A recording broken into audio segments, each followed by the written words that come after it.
Watch the Maybe bird. I should say a little Madam if she's watching. I won't do that. Anyway, our conversation is resist not evil. And it's interesting for me, this last Thursday, in our Joel Goldsmith class, we're looking at Invisible Supply as a book. And in it is a conversation which I'm going to share with you. And it goes back on some of the things we have discussed in the past, which is basically everything we experience in life we have created no matter how it comes at us. So we are responsible for what we see, hear, and experience. And it's a very, very difficult idea, and it's almost counterintuitive. But what it says is, and I'm going to read this, and it says, and I'm going to jump around a little bit, but it says, as you begin to recognize the nature of evil, or we like to call error, you will understand that the nature of prayer is not the overcoming of evil. Okay? And you will quickly change the entire experience of your life.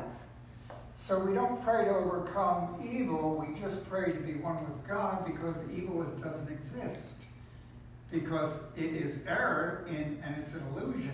Because all there is God. Then it goes on and says, remember that as long as you are praying for God power to overcome evil, you are resisting evil and are trying to use that power to help you do so. And here's the idea to understand, and we're going to develop this further. But when we look at and we fight evil, we are actually reinforcing our belief in evil, if you understand that. Law of attraction says whatever you think about, you draw to yourself. So if I get upset, and upset at whomever, and I say that shouldn't be, I'm actually creating more of what should be. Actually, and this is difficult, this is really difficult, because it gets into the idea of compassion. But when I look at somebody, let's call it homeless or whatever, and I see them homeless, and I see them needing to be changed, and my attitude is they have to be fixed, and I have to help them, what am I actually creating more of? Homelessness, fixing, and it's a difficult spiritual idea, but if you're really, really on a spiritual path, then what do? Okay, now, compassion is basically looking at somebody and seeing them complete and whole, knowing that they're a child of God, and everything in them is capable of doing everything they need in their life, which is a basic, fundamental spiritual principle. However, how do I work with that in my idea of compassion in the material world? Because there are issues that occur out there. So we're going to work on some of that. I'll go on and talk a little bit more here. In other words, you cannot deny the power of effect while hating or fearing somebody, because they are part of that effect. You must make your thoughts and actions conform to your spiritual belief. So looking at somebody and being upset with them, all I'm doing is reinforcing them, making them worse, if you will, because you are spiritual energy and you are exerting spiritual energy. And as you throw that upset at them, you're making them stronger in what they're doing to you. Okay? Take a deep breath. Because that's a difficult idea, but that's a spiritual principle.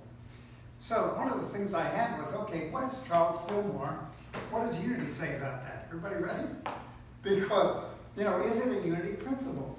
So I go into, now this is the revealing word. This is along with the metaphysical Bible dictionary, this is the metaphysical interpretation of common words that are used in the Bible.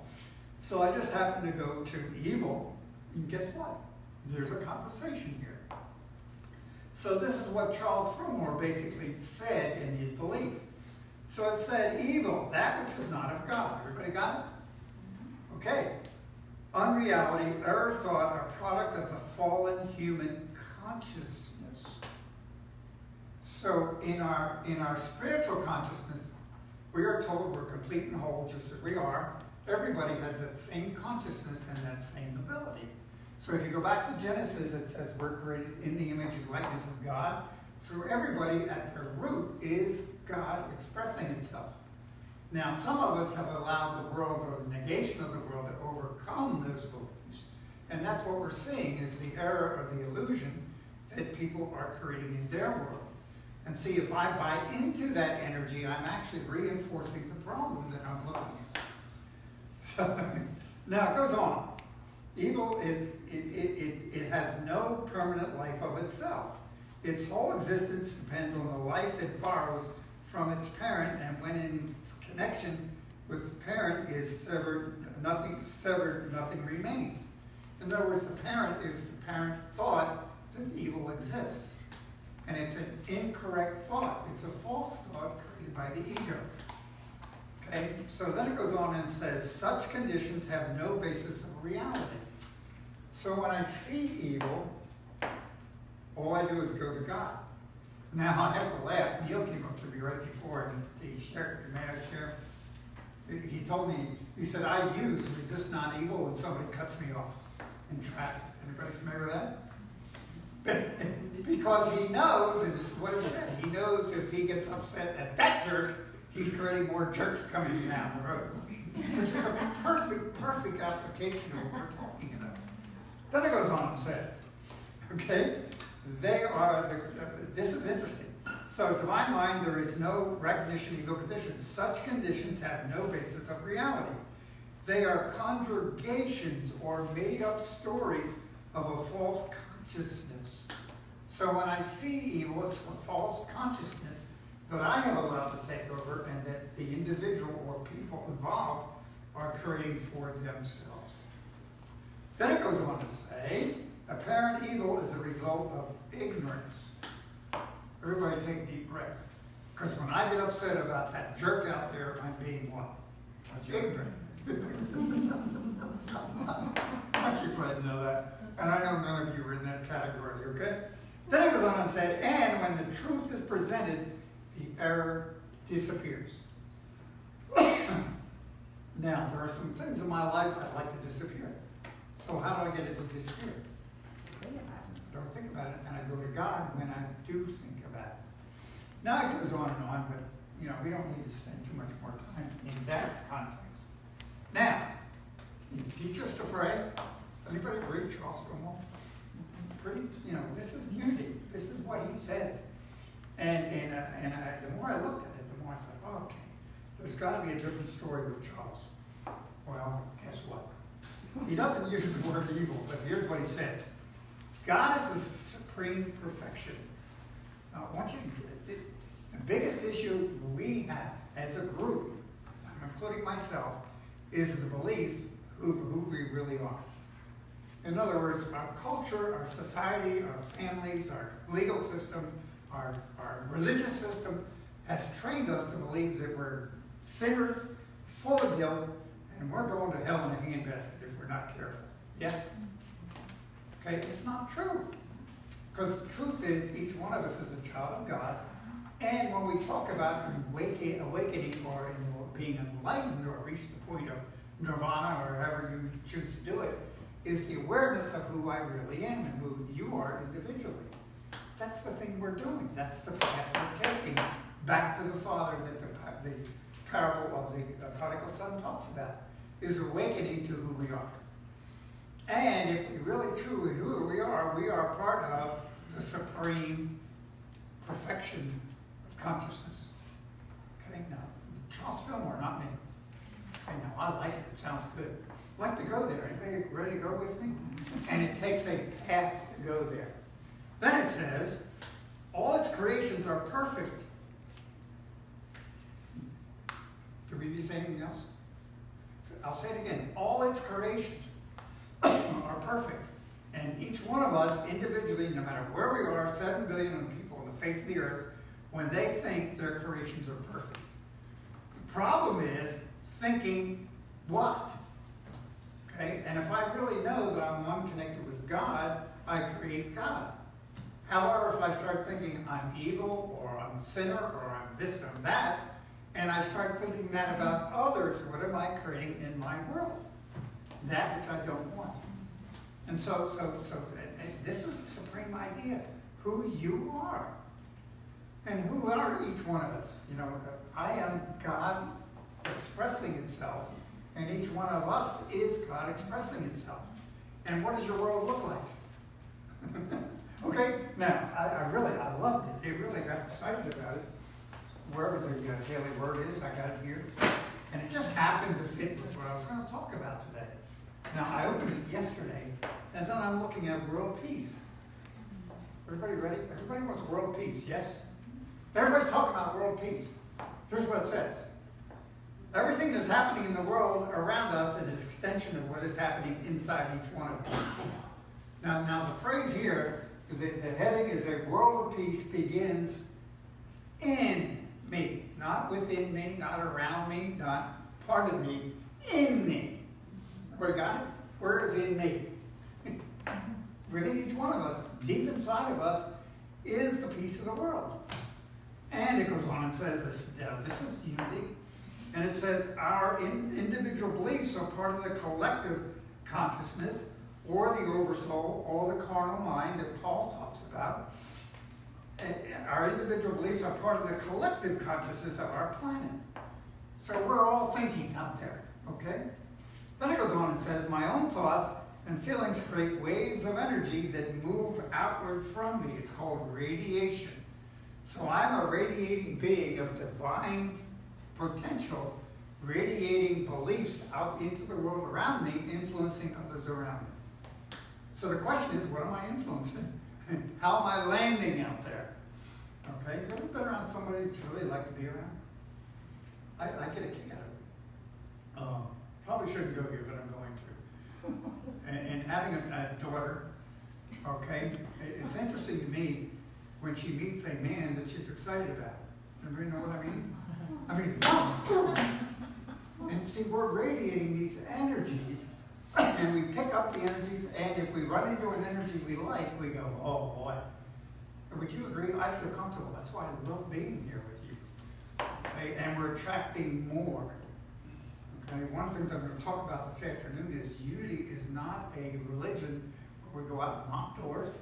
We're not proselytizing. We're not recruiting. We are radiating the consciousness of spirit and bringing in those people that think the same way. Interesting, isn't it? So we are radiating energy of God's spirit depending on how much we allow through the filter of our beliefs. Okay? Then it goes on and says, others feel those feelings and pass them on. My inner conflict, excuse me, if I'm in conflict, my inner conflict contributes to conflict, and my own peace allows peace to grow. So if I see conflict in the world, what does it mean? I'm part of that conflict that I'm radiating out there. Now, I know, I want to say, not me. I kid sometimes. My family will tease me, because they'll say, Dad, how you feeling? I'm good. My mind's like a quiet pond. And then they laugh.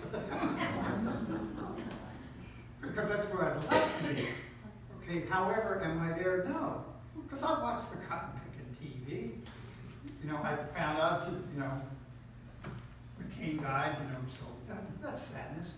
And all these things are affecting us, and what is it creating? Okay, so I am a radiating presence of divine energy, and what I see, feel, hear, touch, experience is the effect of my radiation of my energy. And how clear is it allowing this divine energy to come through me in its perfection or its imperfection? Interesting idea. And I was fascinated. Unity wrote that just for our session today. Okay. Every time I take the opportunity to heal something inside myself, that process allows for healing in the world. That's why I'm saying the work you guys are doing is healing the world. Because we do centering prayer, we do all these things. It's really neat. You know, we're doing all kinds of things. We're doing how to take care of yourself. We're doing A Course in Miracles. We're doing Ho'oponopono. We're doing A Course of Love. We're doing centering prayer. We're doing Sunday mornings. We're doing this. All of you are doing different stuff. And that's all adding to the healing of the world. And we've got a lot of work to do. but a lot of that work is within. And we each have to create our own world that works. That's why we say you can't fix somebody else until you learn to fix yourself. It's a very, very interesting idea. It really is. Okay? Then, having going on, teach us to pray. I better look at my notes. Wherever I put them. Here they are back Resist not evil, Joel Goldsmith. And I do want to say that you folks are, I'll call you, and I don't want you to get elitist attitudes, but you are advanced spiritual students. You're really going to get that. Because what we're talking about is not simple beginning. We're talking about stuff that really makes the difference. We have talked, and I can remember back when I was first interviewed to be here. Valerie reminded me that I'm on that age, 4 years today. Okay? But at the time, we talked about going deeper, going into the spiritual. So we're there. We're working on that stuff. And is it uncomfortable? Yeah. Because we're on a spiritual path. And then it got going and said, the revealing word, we read that. What does Fillmore say? Part of the spiritual path, it's a path, it's a journey. And I do want to use a little bit more of Invisible Supply, Joel Goldsmith. And by the way, the Thursday class, 10 o'clock in the morning is an excellent class. And the folks that are in it do a good job. However, what he says over here is, do not be disheartened if you cannot do all this 100% of the time. Okay? Then it goes on and says, occasionally you will fail because it is impossible to change overnight. From material sense to complete the spiritual consciousness. Now, when he says overnight, I'm thinking about how about over decades or whatever. Okay? And then it goes on, the change cannot come in only 1, 2, 3, or maybe even 4 years. It takes time to change the consciousness from a material consciousness to a spiritual consciousness. But then he says, be grateful that from the moment you begin to practice these principles, you are attaining in some measure the mind that was in Christ Jesus. See, that's the whole idea of what we're doing, is returning to the Christ that Jesus brought into the world. We each individually are on that path, and that's what we're doing. And you are outwardly demonstrating the fruit of it. So when Jesus said, by their fruit you shall know them, he meant people that are demonstrating peace, harmony, happiness, abundance, all those things of the Spirit. Okay? Very, very interesting idea. So, it was fascinating to me how this whole thing came together today. And the idea of resist not evil, because when we look out in the world, we want to change it, right? But if we really see it and get angry about it and hold it as it's wrong, what are we doing? At a real spiritual level, we are reinforcing that which we don't want for the individual we're looking at and for ourselves. And in today's world, that's difficult, folks, because we look out at political situations and we are becoming more polarized is what I'm seeing.